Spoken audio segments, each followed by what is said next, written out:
Hi! Good morning everyone! Today is Friday at malapit na namang matapos ang isang linggo. Pastora Marifi is here again, welcoming all of you to our daily devotional here at Soul Tips from PB. Kumusta kayo sa mga nagdaang araw? I hope na patuloy tayong nagiging matatag sa ating pag-asa at matibay sa ating pananampalataya sa Panginoon as we go through different challenges in our daily lives. So muli, samahan niyo po ako today as we reflect and ponder on God's truth that only Jesus can give us hope that truly lasts.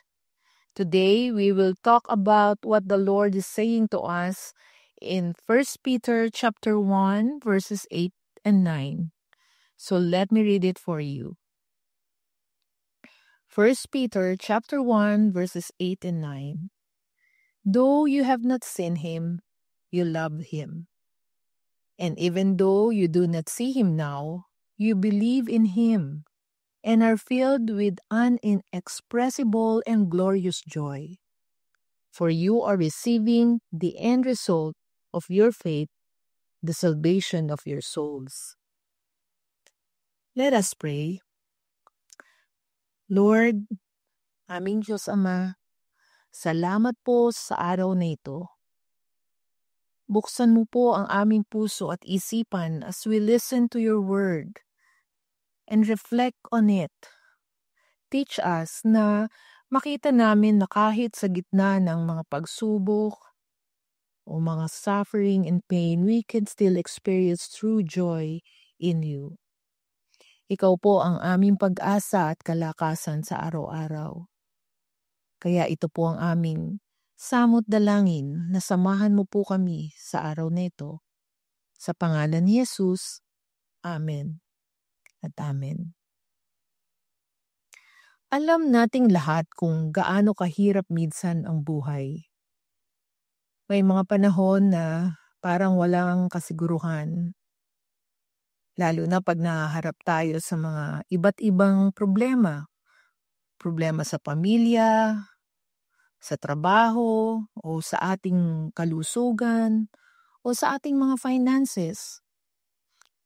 Pero ang sabi ni Apostle Peter mula sa talatang ating binasa, na kahit hindi natin makita si Jesus with our physical eyes, we can still love Him, believe in Him, and as a result, makakaranas tayo ng joy na hindi kayang ipaliwanag at punong-puno ng glory.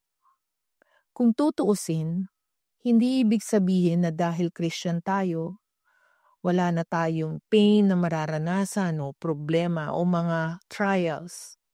In fact, minsan, sunod-sunod pa nga, o minsan talagang napakabigat. Pero iba ang perspective natin. Tayo na mga nagtitiwala at nananampalataya sa ating Panginoong Hesus. Ang joy na galing kay Hesus ay hindi tulad ng mababaw na happiness.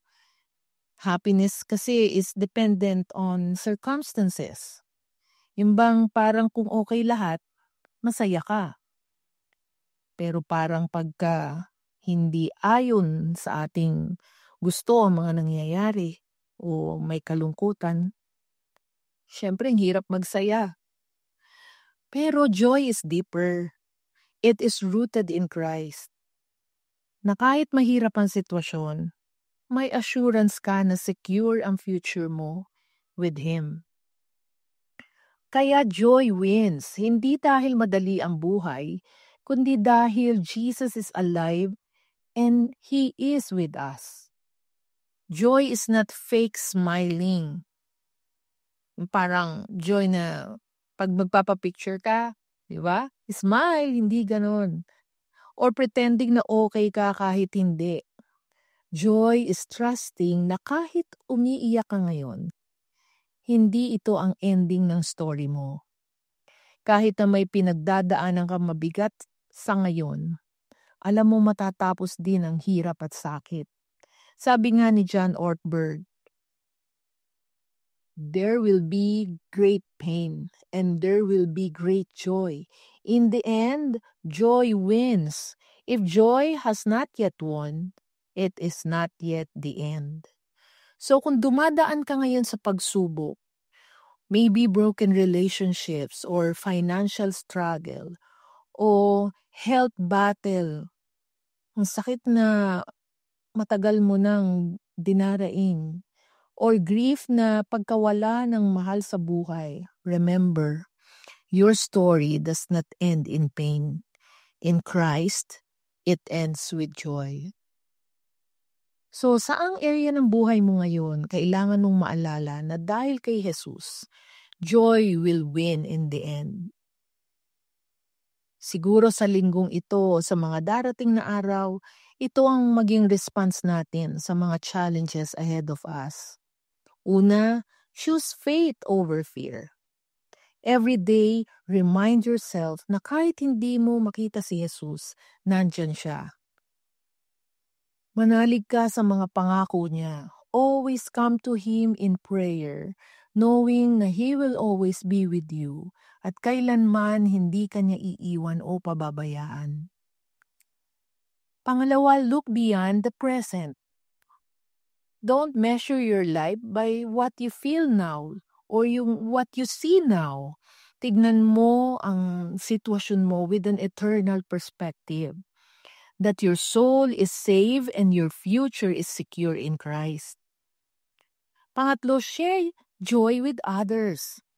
Alam mo yon, yung nagkikwento ka ng masayang kwento dahil may ginawang mabuti ang Panginoon sa iyo. Ang joy hindi lang para sa atin yan eh. Kapag puno ang puso mo ng joy kay Kristo, ibahagi mo ito sa iba. Lalo na sa mga discouraged, yung mga hopeless, yung mga parang hindi na nila alam kung anong mangyayari sa bukas nila. Maaring ang mga taong ito ay dinala ng Panginoon sa iyo nang sa ganon, ikaw yung maging daluyan ng joy ng Panginoon para makita nila that there's such a thing as real joy sa sino man na nagtitiwala at umaasa sa ating Panginoong Hesus. Ikaw ang gagamitin ng Panginoon sa tao na yon. Amen? Amen.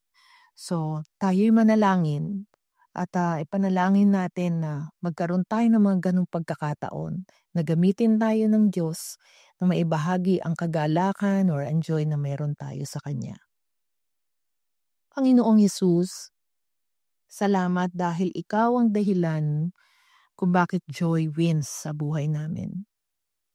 Kapag mabigat ang dinadala namin, tulungan mo po kaming maalala na hindi pa tapos ang kwento ng buhay namin.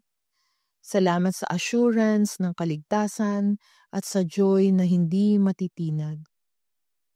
Fill our hearts with your joy and use us para maging source of encouragement sa iba, lalo na po yung mga tao o mga kakilala namin na dahil sa hirap ng buhay ay mukhang nawawalan na sila ng pag-asa. Gamitin mo po ang bawat isa sa amin, O God, as we share our story of hope and joy that we have in you. Let us be, Lord, a channel of your joy. In Jesus' name, we pray. Amen and amen. So once again, marami pong salamat for joining me ito pong mga nakaraang araw. Alam ko nami-miss nyo na si Pastor Bong, but soon you will be hearing from him. But next week, you will be hearing from Pastor Ebet as we learn new things once again, from the Lord. So God bless you all and may God always keep you safe sa inyo pong araw-araw na buhay. God bless you. Bye!